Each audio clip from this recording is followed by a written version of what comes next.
Condominiums versus single family homes. What's the difference? Why would you buy one over the other? I'm going to give you all the insides and outs of the pros and the cons of owning single family homes versus condos, why you would build it, who would want to live there, and more. So stick around, we're going to get started right away.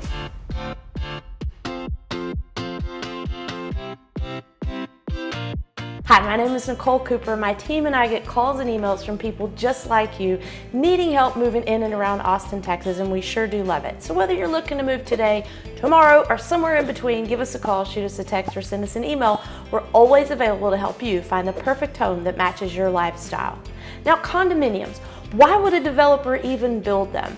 Well, I've got a few reasons for you here, and the first of all is to maximize land use. I mean, think about a condominium. They're stacked on top of each other. Now, we have some different styles, and I'm going to go through that a little bit later, but for the most part, the traditional condominium is stacked on top of each other and wall to wall out. So you're maximizing land use. That's the main reason a developer is going to start with a condominium. The second one is to increase profitability. I mean, let's be serious. When you have more doors under one roof, you're going to increase your profitability when you make your sales. The third reason is it actually appeals to more buyers because typically the price points are lower when you can have more properties on one piece of land. The cost per square foot, the value add is there. So you're going to be able to appeal to many more buyers across the board just because your price point is going to be a bit lower. In addition, there is a strong market push these days for smaller living dwellings, no matter what it is. People are wanting to trade in living closer to the city than having something larger farther away from the city. Now, this isn't a generalization for everybody because, you know, if you have a family with 4 kids, you're probably not going to want that smaller little unit tucked into the downtown. However, by and large, people are getting by with less home than they used to a few years ago. The next reason is just zoning and regulations. Some areas of town, the city is forcing zoning to have condominiums because, especially in Austin, as we need more urban infill, we're trying to reduce that sprawl where we just keep building further and further away from the city. So the recent zoning guidelines have actually just changed. They aren't officially official because I think we're still going to have some appeals about or from some of the neighborhoods. However, the idea is to allow more properties on one piece of land. So before where they might have only allowed 2, now they're going to allow 3. Before where you could only build this high on a busy corridor, now you can build this high. So we are, as a city, trying to incorporate more laws and regulations to encourage multi-use condominium, higher density living. Another reason a developer would want to do condominiums is because it is faster cash flow on their capital. So in a big project, they can be finished with some of the first units and still be building some of the units in a later phase so they can get an influx of capital while they're actually still building out a project. Now, as a buyer, what are the best things about living in a condo? Why would you want to live there? Well, first of all, it's somewhat maintenance-free living. Now, of course, you still have to take care of the inside, and at the moment I'm talking about the condos, the stacked condos. But you're only responsible from the interior walls and in. So all that exterior maintenance is part of the HOA. You don't have to worry about that. The next reason is amenities and security. With different types of condominium projects, you may have a swimming pool, you may have a fitness center, you may have a dog run, you may have a full-time 24/7 concierge at the door, security gate. Most of them you're going to have a security gate. The ones downtown, the more fancy, you're actually going to have a security guard 24/7. So those are things you might get with your HOA fees. The next most important thing I hear from people is that community feel. So you have someone living right next door, down the hall, above you, below you. You're going to meet them in the lobby. You're going to see them around more so than if you were living in a single family home in a neighborhood with 20 feet between you and the next home, and maybe you never even see them walking out to the mailbox. So in a condominium, you're going to make friends faster and feel less like you're living on your own if you happen to be living on your own. Next, generally speaking, they're more affordable. I talked about this already in the developer portion, but when you can have more homes under one roof, they're just less expensive. So because of this, you can also get closer to the action downtown. So you're gonna be able to find a condominium in Austin under 500,000-ish, still kind of close to the downtown action, whereas if you're looking for a single family home, forget it. You're gonna have to go much further out of town or take something really tiny, really old, and to be comparable with a condominium. Next, it's kind of a simplified lifestyle. If a lot of people that come to town and maybe work in Austin half time, they'll grab a condo because when they're gone, if you lock it and leave it, it's going to take care of itself. Well, the HOA is going to take care of the exterior. There's no yard to mow. There's no maintenance. So it kind of is a safe bet if you want to leave it for a while when you're not in town. And lastly, an environmental concern. It's better for the environment because when you have all those shared walls, it's less on the heating and cooling bills each month. So that's a good factor to take into consideration too. All right, up next, I'm gonna compare side by side the differences between a condominium and a single family home in the computer. Let's dive in. Pros and cons of a single family home. So first of all, we need to talk about the different styles of condos in Austin. This one here in the middle is the one I've been talking about so far, the stacked condominium, traditional looking condominium. Then we have this type here where it looks a little bit more like a house, but they're attached at the walls. You don't have anyone above you, but you do have attached walls on either side. Then we have this one in the top right corner. This is an AB unit, a 1-2 unit. Maybe back in the day we would refer to them more as duplexes, but it's attached here at the garage in the middle. That is a condo here in Austin. And then lastly, this bottom right style, it is one unit in front and the other unit behind. I don't know if you can see that very clearly, but that black unit in the back is completely separate. So you have a large unit in the front and it's called an accessory dwelling unit in the back. And those are not connected at all, but those are condos as well. So this one, the new rules and regulations will allow a third unit on this property with no walls attached, and that could still be a condo. And then of course up here in the top left corner, that's our single family home. So what are the differences? The main difference is the ownership. On a single family home, you own the house plus the land underneath it. It gives you more privacy, it usually appreciates quicker than a condo. On a condominium, you own the unit plus a percentage of the whole. So your shared ownership is the shared ownership of the building and the common areas with other residents. The second item, main difference is the maintenance and responsibilities. For a single family home, you're responsible for all the maintenance inside and out. For condominiums, let's say the traditional style, the tall ones, you're only responsible for the inside walls and in.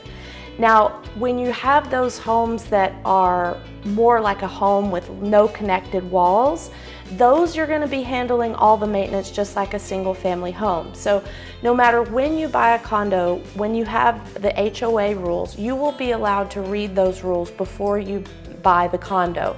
So it's really important to read those top to bottom and make sure you can live with all the rules that they have. Typically speaking, on a up and down tall condo, they don't allow short-term rentals. And then most all of them, that have a yard HOA don't allow something like to have chickens in the backyard. Those are two of the main examples. Of course, there are 1,000 other rules they may have, but those are the main ones. The costs and investments. So typically on a single family home, you're gonna have a higher purchase price and maintenance costs because you're taking care of the inside and out. But with that comes all the freedom to make all your own rules inside and out. You can make your own rental terms, you can have short-term rentals, as long as they coincide with city code and things, but you can make your own rules in a single family home. So on the condominium side, it's typically going to be cheaper than a single family home. However, you're always going to have HOA fees for the condo.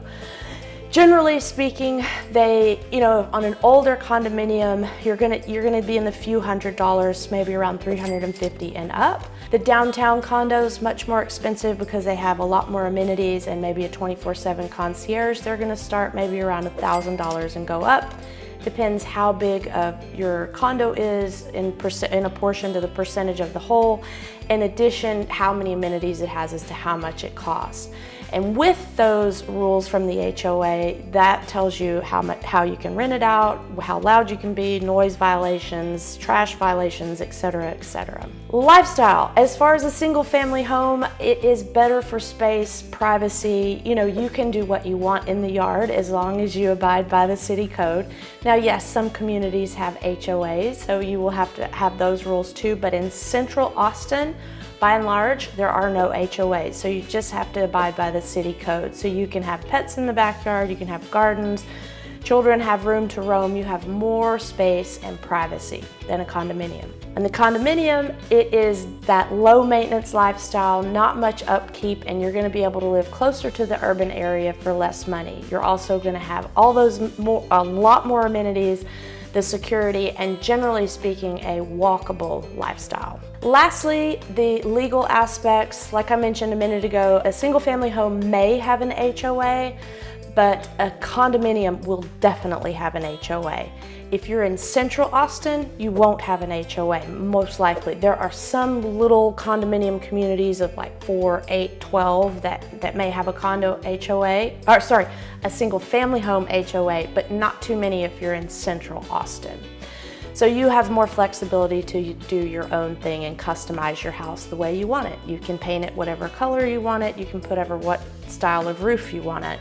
On a condo, the rules are set by the HOA. They can tell you what type of pets you can have. They can tell you your noise level, your exterior decorations.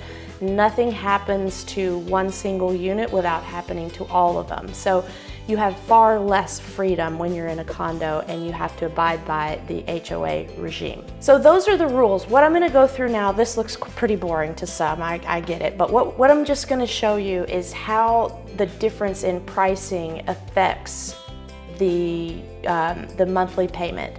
So if you look over here on this left column, this is the interest rate.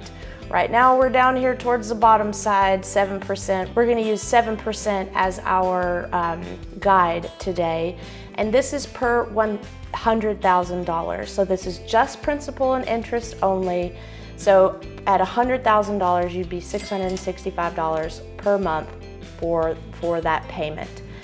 And the reason I'm showing you this is because if you have a single family home with no HOA at $500,000, at 7% interest, you're gonna pay $3,325 a month. If you have a condo that has a $350 HOA fee, then you're gonna be paying $3,675 a month. That's pretty simple math. But what I wanted to show is that you can't shop for a condo and a home at the same price and expect the same monthly payment. So if you want to have a static monthly payment, if you shop for a $500,000 home with a 7% interest rate and that monthly payment is $3,325 and you want to keep that same monthly payment, you're going to need to shop for a condo that's under $450,000 because for each $25,000, that's $166 per month in payment. So if you happen to choose a condo over a single family home, know that your budget needs to change accordingly. So if you want to keep your monthly payment the same, you're going to adjust down for your condo. And it's just a simple math problem. Whatever budget you're in and whatever monthly payment you want to be on, you can figure out, okay, I can buy a home that maybe is $500,000, but if I'm looking for a condo and it has that HOA fee of $350, I need to only shop up to $450,000. And if the HOA fee is higher, then maybe I need to even shop lower price. So you get the idea of kind of that moving price point because there is always going to be an HOA fee for a traditional condo.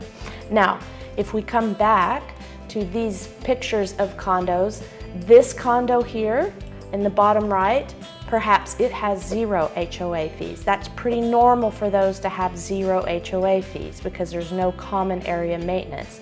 This one in the top right, 0 HOA fees. This one down here in the bottom left, that one's going to have HOA fees because it's connected. So when you do something to one, you do something to all. Same as these middle ones. So You can't generalize that everything has an HOA fee, but when they look like this traditional one in the middle or this bottom left one, you can rest assured that they are going to have an HOA fee attached to your monthly payment. So I hope this has cleared things up and helped you decide whether it's a condominium or a single family home that's going to work better for you. Thanks for sticking around to the end. If you want to see some in person just to judge the size and the shape and kind of, how long it takes to get up in the elevator, or whether you'd rather have a backyard with chickens, we're always available to help you find the perfect home that matches your lifestyle. And until then, I can't wait to see you around town.